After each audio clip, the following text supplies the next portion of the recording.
Bible बार lesson number 22। सबक 22। अच्छी ज़िंदगी गुजारना।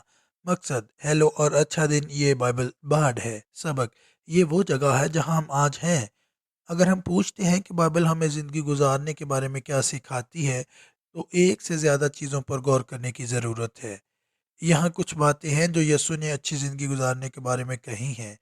लूका 12 बाब की 15 आयत में, और उसने उनसे कहा, खबरदार, अपने आप को हर तरह के लालच से बचाए रखो, क्योंकि किसी की ज़िंदगी उसके माल की कसरत से मौकूफ़ नहीं। लूका 12 बाब की 23 आयत, क्योंकि जान खुराक से बढ़कर है और बदन पोशाक है। लूका 12 बाब की 25 आयत, तुम में से ऐसा कौन है जो फिक्र करके अपनी उम्र में एक घड़ी भरा सके।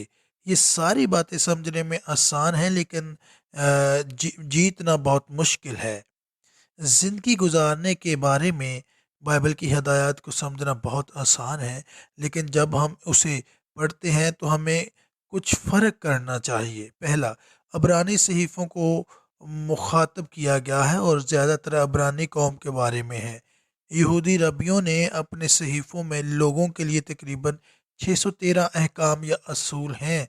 ये खुदा को खुश करने वाली ज़िंदगी गुजारने के बारे में बहुत सी सिमत है। गैर यहूदियों ने आम तौर पर 10 से ज़्यादा अहकाम के बारे में नहीं सुना है।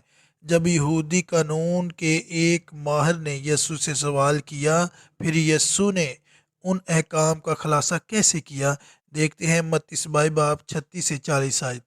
अय उस्ताद, तौरात में कौन सा बड़ा हुक्म है? उसने उससे कहा कि खुदावंद अपने खुदा से अपने सारे दिल और अपनी सारी जान और अपनी सारी अक्ल से मोहब्बत रख। बड़ा और पहला हुक्म यही है। और दूसरा इसकी मानद ये है कि अपने पड़ोसी से अपने बराबर मोहब्बत रख। इन ही दो हुक्मों पर तमाम तौरात और अंबिया के सहीफ़ों का मदार है। दूसरा, यूनानी सहीफ़े अबरानी पर मबनी मवाद से गैर यहूदी के मवाद में मुंतकली फ्राहम करते हैं। गैर यहूदी ज़िंदगी गुजारने के बारे में थोड़ा सा मवाद और उस रवायत का एक हिस्सा इस तरह है। इमाल 15 बाब 27 से 29 आयत, चनाचे हमने यहूदा और सलास को भेजा है, वो यही बातें ज़बानी भी बयान करेंगे, क्योंकि रूहुल कुद्दस और हमने मुनासब जाना कि इन ज़रूरी बातों के सिवा तुम पर और बोझ ना डालें कि तुम बुतों की कुर्बानी के गोश्त से और लहू और गला घूंटे हुए जानवरों और हराम कारी से परहेज़ करो। अगर तुम इन चीज़ों से अपने आप को बचाए रखोगे तो सलामत रहोगे। वस्सलाम। अबरानी सहीफ़ों में 613 हुक्म हैं। फिर उन्होंने उससे कहा, हमें इन कामों को करने के लिए क्या करना चाहिए जो खुदा चाहता है? यस्सु ने जवाब दिया, खुदा का काम यह है कि जिसको उसने भेजा है उस पर ईमान लाए। बहस।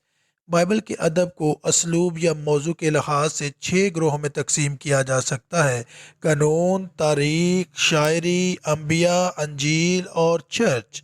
इसलिए जब आप बाइबल पढ़ते हैं तो आपको ये जानने की ज़रूरत होती है कि आप इन ज़मरों में कहाँ हैं, कौन बोल रहा है, सामीन कौन है। अगर आप थोड़ा सा ग्रामर जानते हैं, थोड़ा सा तशबीहात और इस्तारों के बारे में जानते हैं, तो आपको समझ भी पढ़ते हैं, इसे समझ सकते हैं। आलमी तरीका थोड़ा सा जानना, सल्तनतों और हुक्मरानों की कहानी। खलासा, अंजील अदब का ज़ुमरा दुनिया में किसी भी चीज़ के बरक्स एक ख़ास किस्म का अदब है। अंजील की कहानियाँ यस्सु के बारे में हैं कि वो अपने ज़माने की मजहबी सकाफ़त में एक यहूदी आदमी तो आदमी के तौर पर ज़िंदगी गुजार रहे हैं। जब यहूदी तौहीद परस्तों का सियासी तौर पर काफर रूमी सल्तनत के ज़ेर कंट्रोल था। कहानियों में कहा गया है कि वो वाहिद इंसान है जिसने कभी भी 613 यहूदी कवानान में से किसी एक को नहीं तोड़ा। कुछ यहूदियों का ख्याल था कि वो यहूदी मसीहा है जो उन्हें रोम से आज़ादी दराएंगे। उनकी मौत, तदफीन और क़यामत के बाद उन उनमें से कुछ यहूदियों ने गैर यहूदियों को बताया कि यीशु खुदा का बेटा है और गुनाह से उनका ज़ाती निजात दहिंदा है। ये वो पैगाम है जो मोमन कलीसिया ने सिखाया है। ہم آنے والے پوڈ کاسٹ میں ان سب کی تفصیلات سیکھیں گے۔ نتیجہ یہ بائبل بارڈ کے کام کرنے کا طریقہ ہے: مختصر تلاوت، قریب سے توجہ مرکوز، کوئی خلفشار نہیں۔ بائبل بارڈ US@gmail.com پر کوئی سوال یا تبصرہ بھیجیں، جائزہ لیا جائے گا۔